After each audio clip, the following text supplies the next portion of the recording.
میٹھی عید اور میٹھی باتیں۔ الحمدللہ رب العالمین والصلاة والسلام علی خاتم النبیین، اما بعد فاعوذ باللہ من الشیطان الرجیم، بسم اللہ الرحمن الرحیم۔ میٹھی عید اور میٹھی باتیں۔ دعائے عطار۔ یا اللہ پاک، جو کوئی 17 صفحات کا رسالہ میٹھی عید اور میٹھی باتیں پڑھ یا سن لے، اسے دیدار مصطفیٰ صلی اللہ علیہ وآلہ وسلم کی حقیقی عید نصیب فرما، مرتے وقت اس کا ایمان سلامت رہے اور اس کی بے حساب مغفرت ہو، آمین بجاہ النبی الامین صلی اللہ علیہ وآلہ وسلم۔ درود شریف کی فضیلت۔ حضرت جابر رضی اللہ عنہ کے ابو جان حضرت سمرہ سوائی رضی اللہ عنہ روایت فرماتے ہیں کہ ہم نبی پاک صلی اللہ علیہ وآلہ وسلم کی بارگاہ میں حاضر تھے کہ ایک شخص نے حاضر ہو کر عرض کی، یا رسول اللہ، اللہ پاک کی بارگاہ میں سب سے اچھا عمل کون سا ہے؟ تو محبوب خدا صلی اللہ علیہ وآلہ وسلم نے ارشاد فرمایا، سچ بولنا اور امانت ادا کرنا۔ میں نے عرض کی، یا رسول اللہ صلی اللہ علیہ وآلہ وسلم، کچھ مزید ارشاد فرمائیے۔ فرمایا، ذکر کی کثرت اور مجھ پر درود پاک پڑھنا کہ یہ عمل فقر یعنی غربت کو دور کرتا ہے۔ بہر رفع مرض و زحمت و رنج و کلفت، ڈھونڈتے پھرتے ہیں وہ لوگ کہاں کا تعویذ، تم پڑھو صاحب لولاک پہ کثرت سے درود، ہے عجب درد نہاں اور اما کا تعویذ۔ مشکل الفاظ کے معنی۔ بہر رفع دور کرنے کے لیے، زحمت یعنی تکلیف، رنج یعنی غم، کلفت یعنی تنگی پریشانی، درد نہاں چھپے درد۔ صلو علی الحبیب صلی اللہ علی محمد۔ عید کی خوشیاں دو بالا ہو گئیں۔ سلسلہ قادریہ رضویہ عطاریہ کے عظیم بزرگ حضرت سری سقطی رحمت اللہ علیہ بطور عاجزی فرماتے ہیں کہ میں دل کی سختی کے مرض میں مبتلا تھا، لیکن حضرت معروف کرخی رحمت اللہ علیہ کی دعا کی برکت سے مجھے چھٹکارا مل گیا۔ ہوا یوں کہ میں ایک بار نماز عید پڑھنے کے بعد واپس لوٹ رہا تھا تو حضرت معروف کرخی رحمت اللہ علیہ کو دیکھا۔ آپ کے ساتھ ایک بچہ بھی تھا جس کے بال بکھرے ہوئے تھے اور وہ ٹوٹے دل کے ساتھ رو رہا تھا۔ میں نے عرض کی، یا سیدی، کیا ہوا؟ آپ کے ساتھ یہ بچہ کیوں رو رہا ہے؟ آپ نے جواب دیا، میں نے چند بچوں کو کھیلتے ہوئے دیکھا، جبکہ یہ بچہ غمگین حالت میں ایک طرف کھڑا تھا اور ان بچوں کے ساتھ نہیں کھیل رہا تھا۔ میرے پوچھنے پر اس نے بتایا کہ میں یتیم یعنی آرفن ہوں، میرے ابو جان انتقال کر گئے ہیں، ان کے بعد میرا کوئی سہارا نہیں اور میرے پاس کچھ رقم بھی نہیں کہ جس کے بدلے اخروٹ خرید کر ان بچوں کے ساتھ کھیل سکوں۔ چنانچہ میں اس بچے کو اپنے ساتھ لے آیا تاکہ اس کے لیے گٹھلیاں انڈو کارپس جمع کروں، جن سے اخروٹ خرید کر یہ دوسرے بچوں کے ساتھ کھیل سکے۔ میں نے عرض کی، آپ یہ بچہ مجھے دے دیں تاکہ میں اس کی یہ خراب حالت بدل سکوں۔ آپ نے فرمایا، کیا تم واقعی ایسا کرو گے؟ میں نے کہا، جی ہاں۔ فرمایا، چلو اسے لے لو، اللہ پاک تمہارا دل ایمان کی برکت سے غنی کرے اور اپنے راستے کی ظاہری و باطنی پہچان عطا فرمائے۔ حضرت سری سقطی رحمت اللہ علیہ فرماتے ہیں کہ میں اس بچے کو لے کر بازار گیا، اسے اچھے کپڑے پہنائے اور اخروٹ خرید کر دیے، جن سے وہ دن بھر بچوں کے ساتھ کھیلتا رہا۔ بچوں نے اس سے پوچھا کہ تجھ پر یہ احسان کس نے کیا؟ اس نے جواب دیا، حضرت سری سقطی رحمت اللہ علیہ اور معروف کرخی رحمت اللہ علیہ نے۔ جب بچے کھیل کود کے بعد چلے گئے تو وہ خوشی خوشی میرے پاس آیا۔ میں نے اس سے پوچھا، بتاؤ تمہارا عید کا دن کیسا گزرا؟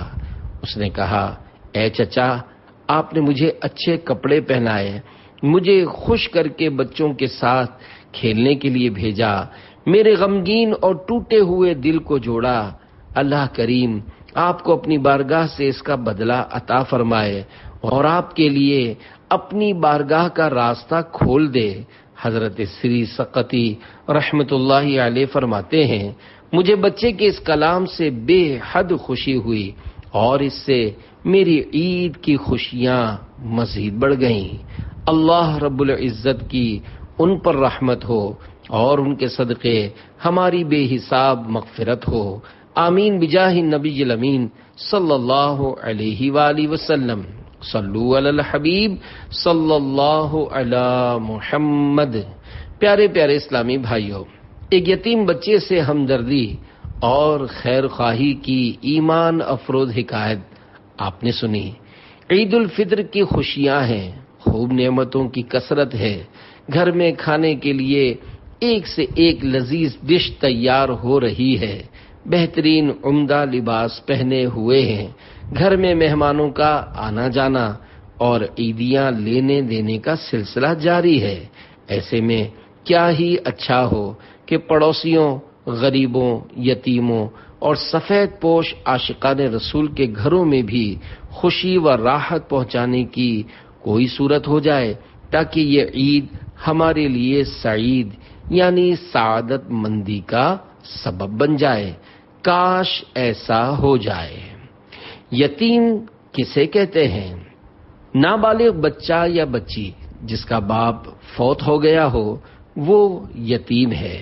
بچہ یا بچی اس وقت تک یتیم رہتے ہیں جب تک بالغ نہ ہوں، جو ہی بالغ ہوئے تو اب یتیم نہ رہے، جیسا کہ حضرت مفتی احمد یار خان رحمت اللہ علیہ فرماتے ہیں، بالغ ہو کر بچہ یتیم نہیں رہتا، انسان کا وہ بچہ یتیم ہے جس کا باپ فوت ہو گیا ہو، جانور کا وہ بچہ یتیم ہے جس کی ماں مر جائے، موتی وہ یتیم ہے جو سیپ میں اکیلا ہو، اسے در یتیم کہتے ہیں، بڑا قیمتی ہوتا ہے۔ یتیم کے سر پر ہاتھ پھیرنے کی فضیلت۔ پیارے اسلامی بھائیوں، یتیموں کے ساتھ حسن سلوک کا بڑا اجر و ثواب ہے۔ اللہ پاک کے پیارے اور آخری نبی صلی اللہ علیہ وآلہ وسلم کا فرمان عظیم ہے، جس نے صرف اللہ پاک کی رضا کے لیے یتیم کے سر پر ہاتھ پھیرا تو جتنے بالوں پر اس کا ہاتھ گزرا ہر بال کے بدلے اسے نیکیاں ملیں گی۔ یتیم کے سر پر ہاتھ پھیرنے اور مسکین کو کھانا کھلانے کی ایک برکت یہ بھی ہے کہ اس سے دل کی سختی دور ہو جاتی ہے۔ چنانچہ حضرت ابو ہریرہ رضی اللہ عنہ سے روایت ہے کہ ایک شخص نے اپنے دل کی سختی کی شکایت کی تو نبی رحمت شفیع امت صلی اللہ علیہ وآلہ وسلم نے فرمایا، یتیم کے سر پر ہاتھ پھیرو اور مسکین کو کھانا کھلاؤ۔ بے چین دلوں کے چین رحمت دارین صلی اللہ علیہ وآلہ وسلم نے فرمایا، لڑکا یتیم ہو تو اس کے سر پر ہاتھ پھیرنے میں آگے کی طرف سے لے آئے، اور بچے کا باپ زندہ ہو تو ہاتھ پھیرنے میں گردن کی طرف لے جائے۔ وضاحت، یعنی بچہ یتیم ہو تو سر کے اوپر سے پیشانی کی طرف ہاتھ پھیرو، اور اس کا باپ ہو تو پیشانی سے گدی کی طرف پھیرو۔ ضعیفوں، بے کسوں، آفت نصیبوں کو مبارک ہو، یتیموں کو، غلاموں کو، غریبوں کو مبارک ہو۔ یتیم بچی کی ایمان افروز نصیحتیں۔ حضرت حماد بن سلمہ رحمت اللہ علیہ فرماتے ہیں کہ ایک مرتبہ سردیوں کے موسم میں موسلا دھار بارش ہوئی۔ مسلسل بارش کی وجہ سے لوگوں کو پریشانی ہونے لگی۔ ہمارے پڑوس میں ایک عبادت گزار عورت اپنی یتیم بچیوں کے ساتھ ایک پرانے سے گھر میں رہتی تھی۔ بارش کی وجہ سے ان کے کچے گھر کی چھت ٹپکنے لگی اور پانی گھر میں آنے لگا۔ اس نیک عورت نے جب دیکھا کہ سردی کی وجہ سے بچے ٹھٹھر رہے ہیں اور بارش کا پانی مسلسل گھر میں گر رہا ہے جبکہ بارش رکنے کا نام تک نہیں لے رہی، تو اس نے اللہ پاک کی بارگاہ میں دعا کے لیے ہاتھ اٹھائے اور عرض کرنے لگی، اے میرے رحیم و کریم پروردگار، تو رحم اور نرمی فرمانے والا ہے، ہمارے حال زار پر رحم اور نرمی فرما۔ وہ نیک عورت ابھی دعا سے فارغ بھی نہ ہونے پائی تھی کہ فوراً بارش رک گئی۔ میرا گھر اس نیک عورت کے گھر سے بالکل ملا ہوا تھا اور میں اس کی دعا سن رہا تھا۔ جب میں نے دیکھا کہ اس کی دعا سے بارش بند ہو گئی ہے تو میں نے ایک تھیلی میں سونے کی 10 اشرفیاں ڈالی اور اس عورت کے دروازے پر پہنچ کر دستک دی۔ دستک سن کر عورت نے کہا، اللہ کرے کہ آنے والا حماد بن سلمہ ہو۔ جب میں نے یہ سنا تو کہا کہ میں حماد بن سلمہ ہی ہوں۔ میں نے تمہاری آواز سنی کہ تم دعا میں اس طرح کہہ رہی تھیں، اے نرمی فرمانے والے پروردگار، نرمی فرما۔ تو بتاؤ کہ اللہ پاک نے تم سے نرمی والا کیا معاملہ فرمایا؟ وہ نیک عورت بولی، میرے پروردگار نے ہم پر اس طرح نرمی فرمائی کہ بارش کو روک دیا، بچوں کو سردی سے بچا کر گرمی پہنچائی اور گھر میں جمع ہونے والے پانی کو خشک کر دیا۔ یہ سن کر میں نے سونے کی اشرفیوں والی تھیلی نکالی اور کہا، یہ کچھ رقم ہے، اسے تم اپنی ضروریات میں استعمال کرو۔ ابھی ہمارے درمیان یہ گفتگو ہو رہی تھی کہ اچانک ایک بچی ہمارے پاس آئی۔ اس نے اون کا پرانا سا کرتا پہنا ہوا تھا جو ایک جگہ سے پھٹا ہوا تھا اور اس پر پیوند یعنی پیچز لگے ہوئے تھے۔ ہمارے پاس آ کر وہ کہنے لگی، اے حماد بن سلمہ، کیا آپ یہ دنیا کی دولت دے کر ہمارے اور ہمارے پیارے پیارے اللہ پاک کے درمیان پردہ حائل یعنی رکاوٹ پیدا کرنا چاہتے ہیں؟ ہمیں ایسی دولت نہیں چاہیے جو ہمیں ہمارے پیارے رب عز و جل کی بارگاہ سے جدا کرنے کا سبب بنے۔ پھر اس نے اپنی ماں سے کہا، اے امی جان، جب ہم نے اللہ پاک سے اپنی مصیبتوں کی التجا کی تو اس نے فوراً ہی دنیا کی دولت ہماری طرف بھجوا دی۔ کہیں ایسا نہ ہو کہ ہم اس دولت کی وجہ سے اپنے مالک حقیقی کے ذکر سے غافل ہو جائیں اور ہماری توجہ اس سے ہٹ کر کسی اور کی طرف ہو جائے۔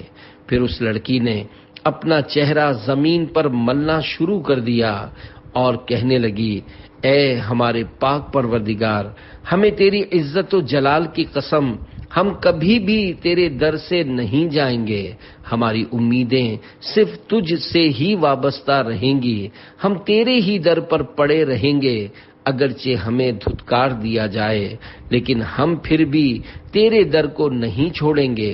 پھر اس بچی نے مجھ سے کہا، اللہ پاک آپ کو اپنی حفظ و امان میں رکھے، برائے کرم آپ یہ رقم واپس لے جائیں اور جہاں سے لائے ہیں وہیں رکھ دیں، ہمیں اس دولت کی کوئی ضرورت نہیں، ہمیں ہمارا پالنے والا خدا پاک کافی ہے، وہ ہمیں کبھی بھی مایوس نہیں کرے گا۔ ہم اپنی تمام ضرورتیں اس پاک پروردگار کی بارگاہ میں پیش کرتے ہیں، وہی ہماری ضرورتوں کو پورا کرنے والا ہے، وہی تمام جہانوں کا پالنے والا اور ساری مخلوق کا حاکم و والی ہے۔ اللہ رب العزت کی ان پر رحمت ہو اور ان کے صدقے ہماری بے حساب مغفرت ہو، آمین بجاہ نبی الامین صلی اللہ علیہ وآلہ وسلم۔ تمہارے در تمہارے آستاں سے میں کہاں جاؤں، نہ مجھ سا کوئی بے کس ہے نہ تم سا کوئی والی ہے۔ جنت میں لے جانے والا کام، جنتی ابن جنتی، صحابی ابن صحابی۔ حضرت عبداللہ بن عباس رضی اللہ عنہما فرماتے ہیں، حضور اکرم صلی اللہ علیہ وآلہ وسلم نے ارشاد فرمایا، جو کسی یتیم کو اپنے کھانے پینے میں شامل کرے تو اللہ پاک اس کے لیے یقینی طور پر جنت لازم فرما دیتا ہے، مگر یہ کہ کوئی ایسا گناہ کرے جو ناقابل بخشش ہو۔ ایک اور حدیث پاک میں ہے کہ اللہ پاک کے آخری نبی مکی مدنی محمد عربی صلی اللہ علیہ وآلہ وسلم نے ارشاد فرمایا، جو اپنے پاس رہنے والے یتیم لڑکے یا یتیم لڑکی سے بھلائی کرے تو میں اور وہ جنت میں ان کی طرح ہوں گے، اور اپنی 2 انگلیاں ملائیں، یعنی جیسے ان دونوں انگلیوں میں کوئی فاصلہ نہیں، ایسے ہی قیامت میں مجھ میں اور اس میں کوئی فاصلہ اور دوری نہ ہوگی۔ 5 بچے اور ٹرین کا سفر۔ ٹرین میں ایک غمزدہ شخص اپنی بہن اور اس کے 5 بچوں کے ساتھ سفر کر رہا تھا۔ وہ خود تو ٹرین کی کھڑکی کے پاس بیٹھا کسی گہری سوچ میں گم تھا، اور وقفے وقفے سے بہن کی ہلکی ہلکی سسکیوں کی آواز سن کر چپکے سے اسے تسلی دے دیتا، جبکہ بچے پورے ڈبے یعنی بوگی میں ادھم بازی کرنے میں مصروف تھے۔ کوئی ادھر بھاگتا تو کوئی ادھر، کوئی برتھ پر چڑھتا تو کوئی چھلانگیں لگاتا۔ الغرض ٹرین کا ڈبہ کھیل کے میدان کا منظر پیش کر رہا تھا۔ دوسرے مسافر بچوں کی ان حرکتوں سے بڑے پریشان ہو رہے تھے۔ اتنے میں ایک شخص کو غصہ آ گیا، اور وہ اس غمزدہ شخص کو بچوں کا باپ سمجھتے ہوئے اس کے پاس آ کر کہنے لگا، جناب اپنے بچوں کو سنبھالیں، یہ ٹرین ہے یا کوئی بچوں کا پلے گراؤنڈ؟ کوئی ادھر بھاگ رہا ہے تو کوئی ادھر، اللہ نہ کرے چلتی ٹرین سے کوئی گر گیا تو؟ آپ تو سوچوں میں ایسے گم ہیں جیسے پتہ نہیں کیا ہو گیا ہے۔ غمزدہ شخص کا بند ٹوٹا اور وہ لڑکھڑاتی ہوئی زبان میں بولا، بھائی یہ میرے بچے نہیں بلکہ میرے بھانجے ہیں۔ آج صبح ان بچوں کے ابو فوت ہو گئے ہیں اور ہم جنازے میں جا رہے ہیں۔ ابھی ان بچوں کو پتہ نہیں ہے کہ ان کا باپ ہمیشہ کے لیے انہیں چھوڑ کر جا چکا ہے۔ آپ بتائیے میں کس طرح ان کھلتی کلیوں کو یہ دردناک خبر سناؤں؟ مجھ میں تو ان بچوں کو روکنے کی ہمت نہیں ہے۔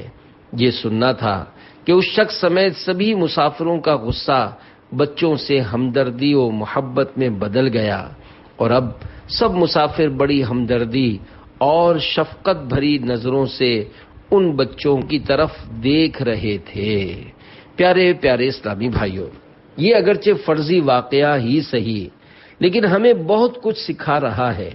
الحمدللہ ہمارے معاشرے میں ایسے افراد بھی پائے جاتے ہیں جو غریبوں، یتیموں، دکھ درد کے ماروں، بے سہاروں اور سفید پوش افراد کے ساتھ ہمدردی کرتے اور ان کے دکھ سکھ میں کام آتے ہیں، جو کہ ایک بہت بڑی نیکی ہے۔ کسی مسلمان کے دل میں خوشی داخل کرنا ویسے ہی ثواب کا کام ہے، اور اگر وہ کوئی غریب یا یتیم ہو تو اچھی اچھی نیتیں کر لینے سے ثواب اور بھی بڑھ سکتا ہے۔ افسوس آج حالات بہت بدل گئے ہیں۔ اب غریبوں اور یتیموں کے ساتھ ہمدردی و خیر خواہی کا جذبہ کم ہوتا دکھائی دے رہا ہے۔ گھر کے اطراف میں موجود ضرورت مندوں اور سفید پوش لوگوں کے ساتھ کم ہی لوگ تعاون کرتے ہیں۔ عید کا موقع ہو یا گھر میں خوشی کی تقریب، بچے کی شادی ہو یا رشتہ داروں کے لیے افطاری کا پروگرام، اگر کسی نے توجہ دلا دی تو بچا ہوا کھانا کسی غریب کو دے دیا جاتا ہے، ورنہ خوشیوں کے موقع پر ان غریبوں کی یاد نہ ہونے کے برابر ہے۔ کیا آپ جانتے ہیں کہ اچھا گھر اور برا گھر کون سا ہے؟ آئیے اس بارے میں فرمان مصطفیٰ صلی اللہ علیہ وآلہ وسلم سنیے۔ مسلمانوں کے بہترین گھر، جنتی صحابی حضرت ابو ہریرہ رضی اللہ عنہ فرماتے ہیں، رسول پاک صلی اللہ علیہ وآلہ وسلم نے ارشاد فرمایا، مسلمانوں میں بہترین گھر وہ گھر ہے جس میں یتیم ہو، جس سے اچھا سلوک کیا جاتا ہو، اور مسلمانوں میں بدترین گھر وہ گھر ہے جس میں یتیم ہو، جس سے برا سلوک کیا جاتا ہو۔ حضرت مفتی احمد یار خان رحمت اللہ علیہ اس حدیث پاک کی شرح میں فرماتے ہیں، یتیم سے حسن سلوک کی بہت صورتیں ہیں، اس کی پرورش، اس کے کھانے پینے کا انتظام، اس کی تعلیم و تربیت، اسے دیندار نمازی بنانا سب ہی اس میں داخل ہے۔ غرض کہ جو سلوک اپنے بچے سے کیا جاتا ہے وہ یتیم سے کیا جائے، یہ کلمہ بہت ہی جامع ہے۔ مصطفیٰ جان رحمت صلی اللہ علیہ وآلہ وسلم نے فرمایا، جس دسترخوان ڈائننگ میٹ پر یتیم ہوتا ہے، شیطان اس دسترخوان کے قریب نہیں جاتا۔ افسوس، 100 کروڑ افسوس، اب اس معاشرے میں ایسے بد نصیب بھی پائے جاتے ہیں جو یتیم بچے بچیوں سے اچھا سلوک کرنے کے بجائے ان پر ظلم و ستم کرتے، ان کا مال کھا جاتے، جائیدادیں پراپرٹیز ہڑپ کر جاتے اور طرح طرح سے ان مظلوموں کو ستاتے، رلاتے اور ان کی بددعائیں لیتے ہیں۔ منہ سے آگ نکل رہی ہوگی۔ حضرت ابو ہریرہ رضی اللہ عنہ سے روایت ہے کہ رسول اکرم صلی اللہ علیہ وآلہ وسلم نے ارشاد فرمایا، بروز قیامت اللہ پاک ایک قوم کو ان کی قبروں سے اس حالت میں اٹھائے گا کہ ان کے منہ سے بھڑکتی ہوئی آگ نکل رہی ہوگی۔ عرض کی گئی، یا رسول اللہ صلی اللہ علیہ وآلہ وسلم، وہ کون لوگ ہوں گے؟ ارشاد فرمایا، کیا تم نے نہیں دیکھا؟ اللہ کریم ارشاد فرماتا ہے، ان الذین یأکلون اموال الیتامی ظلما انما یأکلون فی بطونہم نارا وَسَيَصْلَوْنَ سَعِيرًا۔ ترجمہ کنز ایمان، وہ جو یتیموں کا مال ناحق کھاتے ہیں وہ تو اپنے پیٹ میں نری آگ بھرتے ہیں، اور کوئی دم جاتا ہے کہ بھڑکتے دھڑے یعنی بھڑکتی آگ میں جائیں گے۔ اے ظالموں، اے یتیموں کا مال ہڑپ کرنے والوں، ان کے پلاٹس پر ناجائز قبضہ کرنے والوں، یتیم کا مال دہکتی ہوئی آگ ہے، اس کو نگلنا گویا آگ نگلنا ہے۔ آج تو یہ مال بڑا اچھا لگ رہا ہے، لیکن ایک دن یہ ہلاکت کا سبب بن جائے گا۔ آج تمہیں اپنی طاقت پر بڑا ناز ہے، مگر جب قیامت کا دن ہوگا اس وقت آپ کی ایک نہیں چلے گی۔ اللہ پاک کی عطا سے غیب کی خبریں دینے والے پیارے آقا صلی اللہ علیہ وآلہ وسلم نے فرمایا، جب یتیم کو رلایا جاتا ہے تو اس کے رونے سے عرش کانپ جاتا ہے، اور اللہ پاک فرماتا ہے، اے فرشتو، میرے بندے کو کس نے رلایا جس کے باپ کو سپرد خاک کر دیا گیا ہے۔ ظالموں، بعد مرنے کے پچھتاؤ گے، یاد رکھو جہنم میں تم جاؤ گے۔ سرسبز اور میٹھا مال، حضور نبی پاک صلی اللہ علیہ وآلہ وسلم نے ارشاد فرمایا، بلا شبہ یہ مال سرسبز میٹھا ہے اور اس مسلمان کا اچھا ساتھی ہے جو اس میں سے مسکین، یتیم اور مسافر کو دیا کرے، اور جو ناحق مال لے گا وہ اس جانور کی طرح ہے جو کھاتا خوب ہے مگر سیر نہیں ہوتا، اور وہ مال قیامت کے دن اس کے خلاف گواہی دے گا۔ شہد اور راکھ، ایک مرتبہ حضرت عیسیٰ علیہ السلام کہیں تشریف لے جا رہے تھے کہ راستے میں شیطان کو دیکھا جو ایک ہاتھ میں شہد اور دوسرے میں راکھ اٹھا کر جا رہا تھا۔ آپ نے پوچھا، اے دشمن خدا، یہ شہد اور راکھ تیرے کس کام آتی ہے؟ بولا، شہد غیبت کرنے والوں کے ہونٹوں پر لگاتا ہوں تاکہ وہ اس گناہ میں اور آگے بڑھیں، اور راکھ یتیموں کے چہروں پر ملتا ہوں تاکہ لوگ ان سے نفرت کریں۔ اونٹ کے ہونٹوں جیسے ہونٹ، مدینے کے تاجدار صلی اللہ علیہ وآلہ وسلم کا فرمان عبرت نشان ہے۔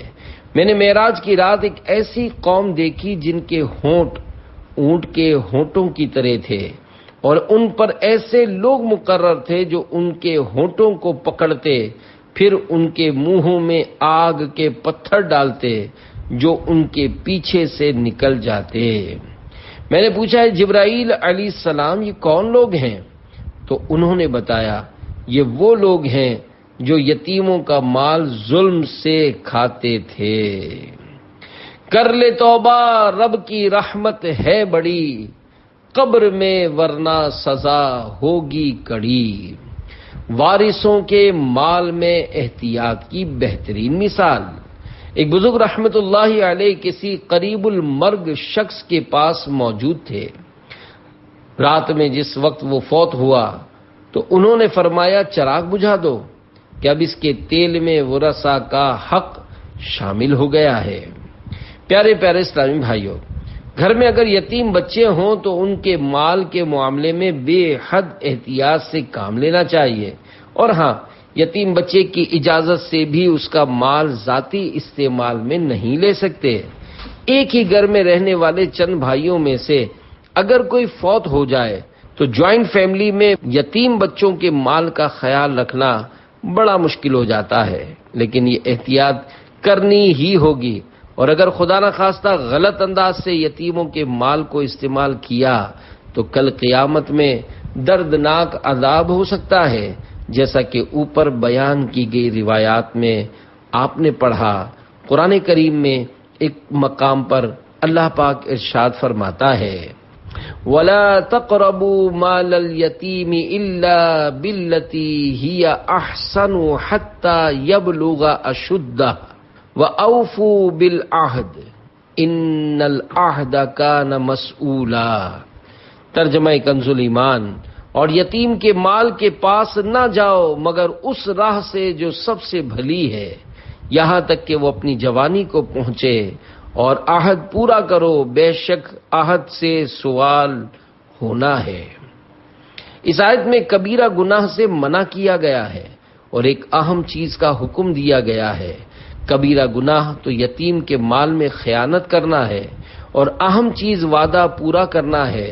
یتیم کا کل یا بعض مال غصب کر لینا، اس میں خیانت کرنا، اس کے دینے میں بلا وجہ ٹال مٹول کرنا، یہ سب حرام ہے۔ چنانچہ فرمایا کہ یتیم کے مال کے قریب نہ جاؤ مگر صرف اچھے طریقے سے، اور وہ یہ ہے کہ اس کی حفاظت کرو اور اس کو بڑھاؤ۔ اس سے معلوم ہوا کہ یتیم کا ولی یعنی سرپرست یتیم کے مال سے تجارت وغیرہ کر سکتا ہے، جس سے اس کا مال بڑھے، کہ یہ احسن یعنی اچھے طریقے میں داخل ہے، اور ایسے ہی جس سے اس کا مال بڑھے کہ یہ احسن یعنی اچھے طریقے میں داخل ہے، اور ایسے ہی اس کا روپیہ سود کے بغیر بینک وغیرہ میں اس کے نام پر رکھنا جائز ہے، کہ یہ حفاظت کی قسم ہے۔ دوسرا حکم یہاں ارشاد فرمایا کہ یتیموں کا مال ان کے حوالے کر دو جب وہ یتیم اپنی پختہ عمر کو پہنچ جائے اور وہ 18 سال کی عمر ہے۔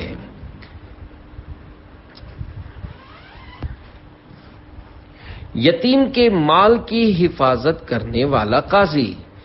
ابو القاسم عبید اللہ بن سلیمان کہتے ہیں کہ میں موسیٰ بن بغا کا کاتب تھا۔ اس وقت ہم یعنی ایران کے دارالحکومت جس کا نام اب تہران ہے میں تھے، اور وہاں کے قاضی حضرت احمد بن بدیل کوفی رحمت اللہ علیہ تھے۔ موسیٰ بن بغا کے اس علاقے میں کچھ زمین تھی جس میں وہ تعمیراتی کام کروانا چاہتا تھا۔ اس کی جگہ کے بالکل ساتھ زمین کا ایک ٹکڑا ایک یتیم بچے کی ملکیت میں تھا۔ مجھے موسیٰ بن بغا نے حکم دیا کہ وہاں جا کر زمین وغیرہ دیکھوں اور مزید زمین خریدنی پڑے تو خرید لوں۔ میں وہاں پہنچا اور زمین کو دیکھا تو یہی بات سمجھ آئی کہ جب تک اس یتیم کی زمین نہ خریدی جائے گی اس وقت تک تعمیراتی کام ٹھیک انداز میں نہ ہوگا۔ چنانچہ میں وہاں کے قاضی حضرت احمد بن بدیل رحمت اللہ علیہ کے پاس گیا اور عرض کی کہ آپ یتیم بچے کی زمین ہمیں بیچ دیں۔ قاضی صاحب نے انکار کرتے ہوئے فرمایا کہ اس یتیم بچے کو اپنی زمین بیچنے کی ابھی کوئی ضرورت نہیں، اور میں یہ جرت نہیں کر سکتا کہ زمین بیچ کر اسے زمین سے محروم کر دوں۔ ہو سکتا ہے میں زمین کے بدلے قیمت لے لوں، اور خدا نہ خواستہ کسی طرح اس کا مال ہلاک ہو جائے تو گویا میں اس کے حق کو ضائع کرنے والا ہو جاؤں گا۔ میں نے کہا اب ہمیں وہ زمین بیچ دیں، ہم اس کی ڈبل قیمت ادا کریں گے۔ قاضی صاحب نے کہا کہ میں ڈبل قیمت پر بھی اس کی زمین نہیں بیچوں گا، کیونکہ مال تو گھٹتا بڑھتا رہتا ہے، زیادہ مال کا لالچ مجھے زمین بیچنے کی طرف مائل نہیں کر سکتا۔ الغرض میں نے قاضی صاحب کو ہر طرح سے راضی کرنے کی کوشش کی، لیکن وہ نہیں مانے اور ان کے سامنے میری ایک نہ چلی۔ ان کی باتوں نے مجھے پریشان کر دیا۔ میں نے تنگ آ کر کہا قاضی صاحب آپ ایسا قدم نہ اٹھائیے جس سے آپ کو پریشانی ہو۔ کیا آپ جانتے نہیں کہ یہ موسیٰ بن بغا کا معاملہ ہے؟ ذرا سوچ سمجھ کر قدم اٹھائیے، ایسے لوگوں سے ٹکر لینا درست نہیں۔ قاضی صاحب نے کہا اللہ پاک تجھے عزت عطا فرمائے، تو میرے معاملے میں پریشان نہ ہو، بے شک میرا پروردگار عزت والا اور بڑی بلندی والا ہے۔ قاضی صاحب کی یہ باتیں سن کر میں واپس پلٹ آیا اور اللہ پاک سے حیا کرتے ہوئے میں دوبارہ قاضی صاحب کے پاس نہ گیا۔ جب میں موسیٰ بن بغا کے پاس گیا تو اس نے مجھ سے پوچھا تمہیں جس کام کے لیے بھیجا تھا اس کا کیا ہوا؟ میں نے قاضی صاحب سے ملاقات کا سارا واقعہ بیان کر دیا، اور جب اسے قاضی صاحب کا یہ جملہ بتایا کہ بے شک میرا پروردگار بڑی بلندی و عظمت والا ہے، تو یہ سنتے ہی موسیٰ بن بغا رونے لگا اور بار بار اسی جملے کو دہراتا رہا۔ پھر مجھ سے کہا اب تم اس زمین کو رہنے دو اور قاضی صاحب کو تنگ نہ کرو، جاؤ اور اس نیک مرد یعنی قاضی صاحب کے حالات معلوم کرو، اگر اسے کسی چیز کی ضرورت ہو تو میں اسے پورا کروں گا۔ ایسے نیک لوگ دنیا میں بہت کم ہوتے ہیں۔ میں موسیٰ بن بغا سے رخصت ہو کر حضرت احمد بن بدیل کوفی رحمت اللہ علیہ کے پاس آیا اور کہا قاضی صاحب مبارک ہو، امیر موسیٰ بن بغا نے زمین والے معاملے میں آپ کو عافیت بخشی، اور یہ اس وجہ سے ہوا کہ میں نے وہ تمام باتیں جو ہمارے درمیان ہوئی تھیں تفصیلاً موسیٰ بن بغا کو بتا دیں۔ اب امیر موسیٰ بن بغا نے یہ حکم دیا ہے کہ اگر آپ کو کسی چیز کی ضرورت ہو تو ہمیں بتائیں، ہم ضرور پورا کریں گے۔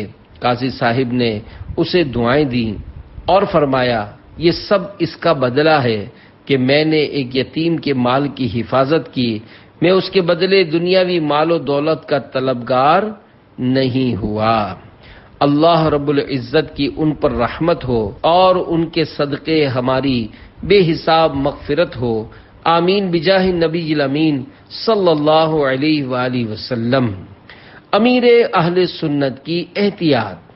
دور حاضر میں اسلامی دنیا کے عظیم مبلغ اور علمی و روحانی پیشوا امیر اہل سنت مولانا محمد الیاس عطار قادری رضوی دامت برکاتہم العالیہ یتیموں کے مال میں احتیاط کے بارے میں اپنا ایک واقعہ بیان کرتے ہوئے فرماتے ہیں جن دنوں بڑے بھائی مرحوم عبد الغنی کا انتقال ہوا، ان دنوں ہم دونوں بھائی مل کر جھاڑو کا کاروبار کرتے تھے، اور شاید میں شہید مسجد یا نور مسجد میں امامت بھی کر رہا تھا۔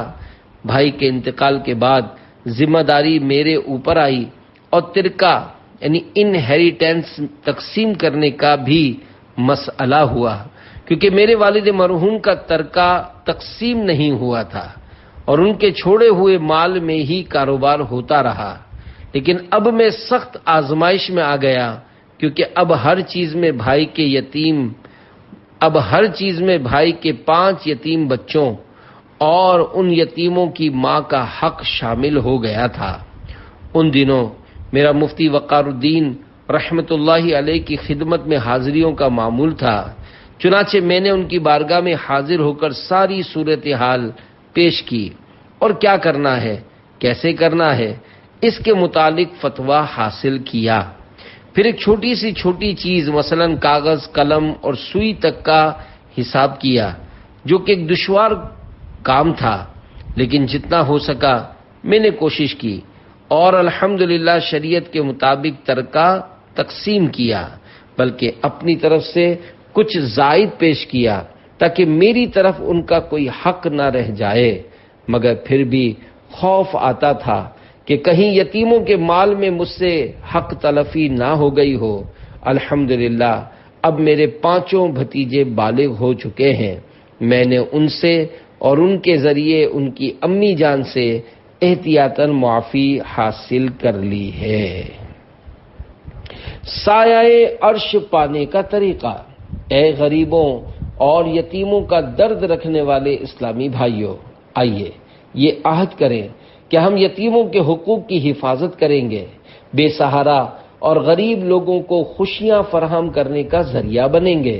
اپنے ارد گرد نظر دوڑائیے، اپنے رشتہ داروں، پڑوسیوں، محلے داروں وغیرہ میں اگر کوئی یتیم بچہ، بچی یا ایسی بیوہ خاتون ہو جس کا گزر بسر مشکل سے ہو رہا ہو، تو بالخصوص اس میٹھی عید کے خوشی کے موقع پر اور عام حالات میں بھی ان کی کفالت یعنی گارڈین شپس کی کوشش فرمائیے۔ ہر ماہ ان کے گھر راشن ڈلوا دیجیے۔ عید کے موقع پر یتیم بچوں کو نئے اور خوبصورت کپڑے پہنچا دیں۔ عیدی کے طور پر کچھ مناسب رقم باعزت طریقے سے پیش کر کے ان غریبوں، بے سہاروں اور درد مندوں کے دل کی دعائیں لیں۔ اللہ پاک کے آخری نبی مکی مدنی محمد عربی صلی اللہ علیہ وآلہ وسلم نے ارشاد فرمایا، جو کسی یتیم یا بیوہ کی کفالت کرے، اللہ پاک اس کو بروز قیامت عرش کا سایہ عطا فرمائے گا۔ اللہ پاک ہم سب کو اپنی راہ میں خرچ کرنے، غریبوں، یتیموں کے ساتھ اچھا سلوک کرنے اور ان میں خوشیاں بانٹنے کی توفیق عطا فرمائے۔ آمین بجاہ النبی الامین صلی اللہ علیہ وآلہ وسلم۔ حضرت انس رضی اللہ عنہ سے روایت ہے کہ رسول کریم صلی اللہ علیہ وآلہ وسلم عید الفطر کے دن یعنی نماز عید کے لیے تشریف نہ لے جاتے جب تک چند کھجوریں نہ کھا لیتے، اور آپ طاق عدد میں کھجوریں تناول فرماتے ہیں۔